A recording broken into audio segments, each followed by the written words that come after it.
So we're talking today about belief, believing. And I want to start with two questions.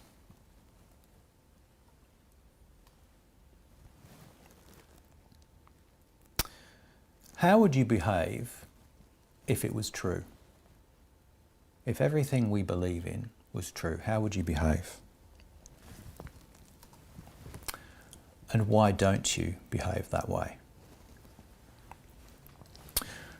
I want to share two stories as well. So within the last couple of weeks, I've seen a Facebook post. I think it must have been timed for Father's Day. It was a Facebook post which was a collection of text messages, and it was recognising fathers and their contributions to the life of their children.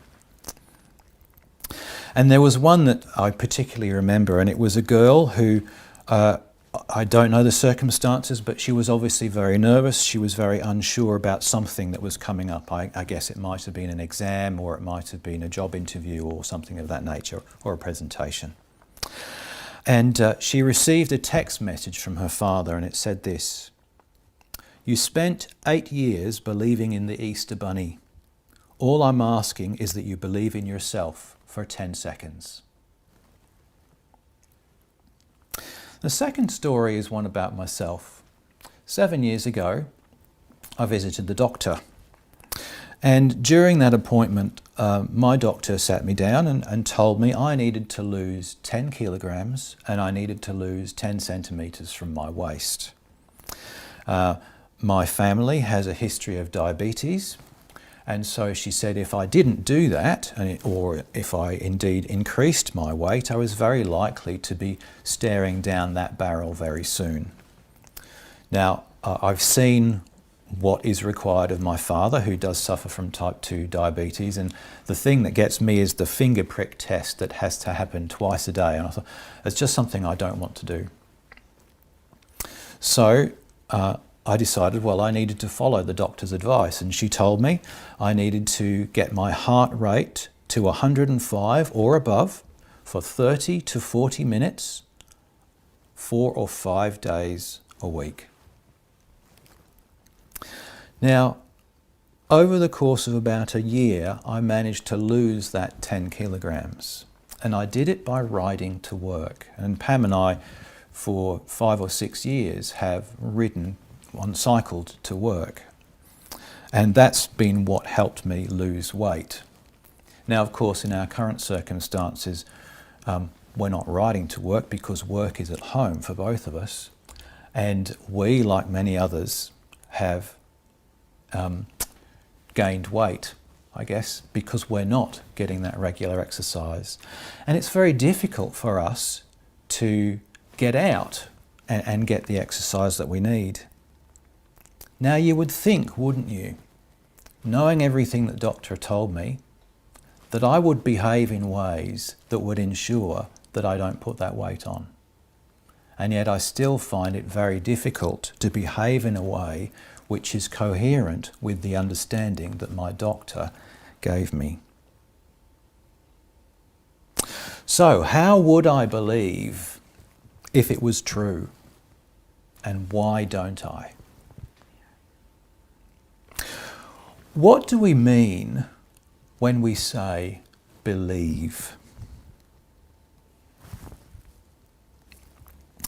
There's that very famous passage in John's Gospel, John chapter 3, verse 16. If you speak to an evangelical, they'll tell you it's the most famous Bible passage in the Bible.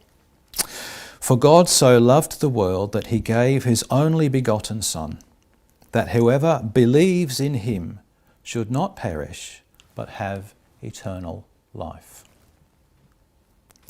Now, this idea of believing is quite an important theme for the Gospel of John, and I want to just illustrate that for you. So the word believe occurs 229 times in the New Testament as a whole. 9 times in the Gospel of Matthew, 15 in the Gospel of Mark, 10 in the Gospel of Luke, and 86 times in the Gospel of John. Now get that, 86 times. That's a third of the occurrences of the entire New Testament in John's Gospel alone. However, there's another word that we use which means something quite similar, and it is faith. Now, faith occurs in the New Testament 304 times. In Matthew, 17 times. In Mark, 7. In Luke, 19. And in John, not once. It's quite interesting. Now, why is that? Well, the Greek word for belief and faith is actually very similar. The difference between them is that believe is a verb and faith is a noun. Now, when we speak about faith and when we talk about this thing, belief, as a noun, we imagine, I suppose, a collection of things. It's as though we collect information, we collect facts and we gather them together and we hold them in our mind. And that's what we imagine, I think, when we talk about faith. But believing is something you must do. It is an active word. And it's interesting to me that John's Gospel speaks entirely in terms of the verb, the thing you must do, rather than the thing that you can hold or possess. I will also talk about another word which is related again to them, and that is the adjective, which is faithful. And that's just worth hanging on to because that's got a very different slant to it than just faith, to be faithful. Now, when we talk about John chapter 6 and what we heard Pam reading, she read for us just the very tail end of what is quite a long chapter.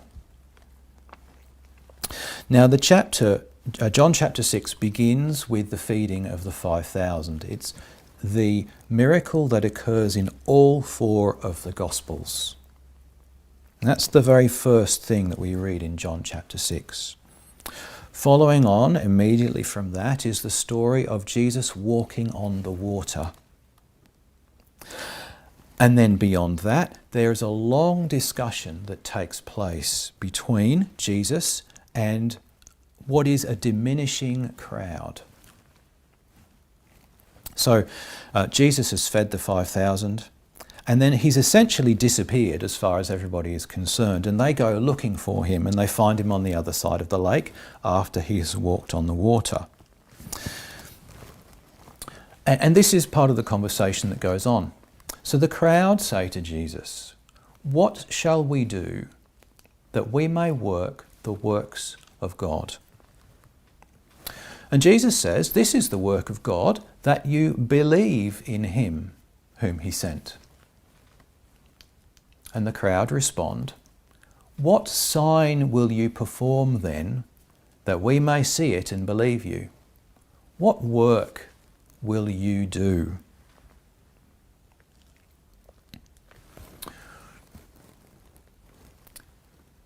See, Jesus is telling the crowd they need to believe. But the crowd is saying to Jesus, well, that's really your responsibility. You've got to convince us in some way. Give us something that we can believe in. Now, what you need to note is that Jesus has already given them a sign. If we're talking about this crowd, they've already been fed. They've already seen the way that Jesus has multiplied a small amount of food and fed a large crowd of people. He really doesn't need to provide any more signs than he has, and yet they're seeking a sign.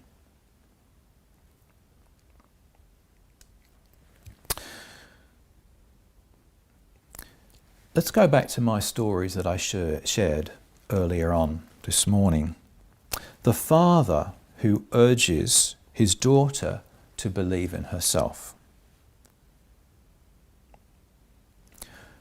Whose work is it in that instance to believe? It's interesting, isn't it, that we have such a hard time believing in ourselves. And yet when it comes to God, we demand that God do something to make us believe in him. When I talk about my own journey, my meeting with my doctor, whose job is it to believe? Is it the doctor's to convince me that I need to lose the weight? No, it's mine. The doctor has told me everything she needs to.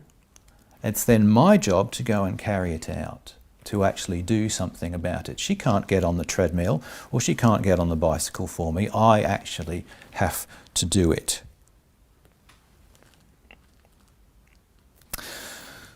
So belief is something that we must do.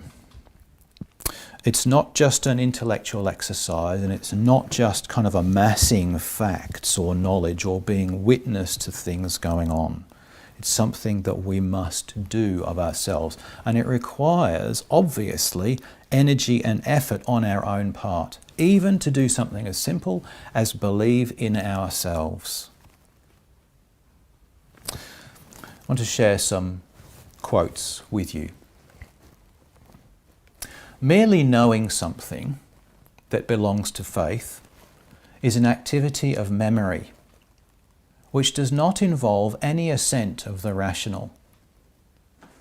Acknowledging that which belongs to faith is in itself a rational assent brought about by certain causes and for the sake of certain ends. But having faith is an activity of conscience, that is, of the Lord working through conscience. It requires something of us. In Hebrews chapter 10, the author writes this: "For if we sin willfully, after we have received the knowledge of the truth, there no longer remains a sacrifice for sins, but a certain fearful expectation of judgment and fiery indignation which will devour the adversaries." And he continues on talking about the law of Moses. "Anyone who has rejected Moses' law dies without mercy on the testimony of 2 or 3 witnesses." That's what the Old Testament law says. And then he goes on, "Of how much worse punishment do you suppose will he be thought worthy who has trampled the Son of God underfoot, counting the blood of the covenant by which he was sanctified a common thing, and insulted the Spirit of grace?" And my last one.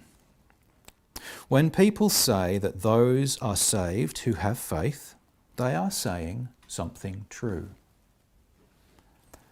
But in the word, nothing else is meant by faith than love to the Lord and charity towards the neighbour, and so a life that is derived from these loves. Matters of doctrine and established beliefs do not constitute faith, yet are part of faith.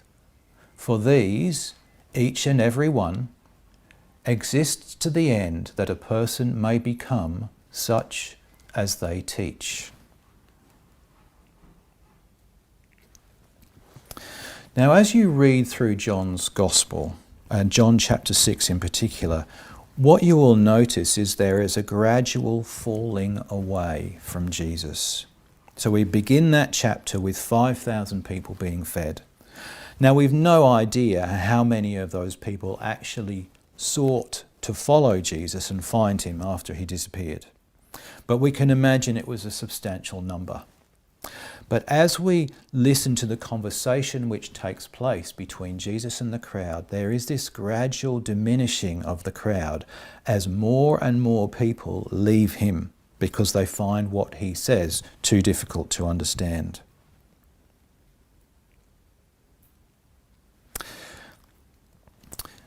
Now the thing is, it's the same is true of us in that it is very easy when we see some great wonder or miracle, it's very easy for us to believe. But that's not the belief that will get us into heaven. That's not the belief that saves us. You see, that easy belief, that external one that sees a sign and just marvels at the wonder of it, is superficial, it's surface level, and we so easily forget it. In the same way that, I might easily leave my doctor's surgery. She's told me the bad news. I need to get on my bike and do my exercise. But as time passes, my motivation diminishes. And I need to put in some effort, even just to remember that lesson that she shared with me and that need that she shared. You see, a real faith and real charity doesn't make actually a demand upon God, it makes a demand upon us. It doesn't make a demand on others to behave towards us in a certain way, it demands something of us first. The author M. Scott Peck talked about stress, and he calls stress the test of goodness. You see, it's not when life is easy, and it's not when faith is obvious that we see real faith. It's when life is hard. It's when we have no external sign of what we should believe in, that we have to do the work, and it is our capacity to do that work which demonstrates that faith. It's when people treat us badly that we see true charity emerge. And that lesson is a bitter pill to swallow. And many, many people abandon the gospel on the way because of it. We get to the end of the chapter, and Peter makes that beautiful proclamation and that confession. He says, "Lord, to whom shall we go? You have the words of eternal life. Also we have come to believe and know that you are the Christ, the Son of the living God."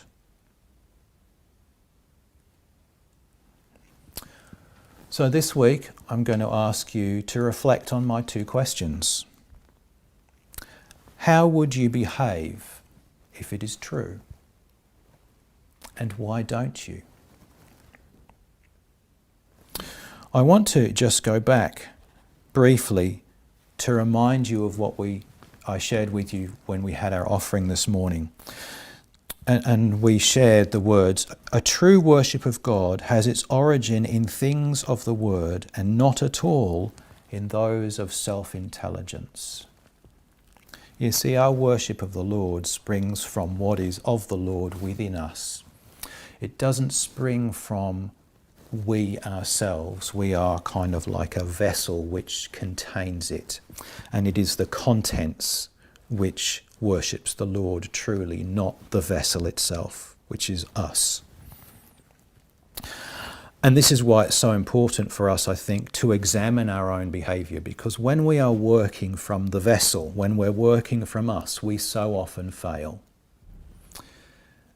But the Lord doesn't hold it against us. The Lord merely asks us to be that vessel, to hold what is of Him in our lives and to act out of that rather than act out of the vessel that tends to be us, that comes from us. So friends, I'll ask you just to, as I say, contemplate those two questions. How would I behave if it were all true?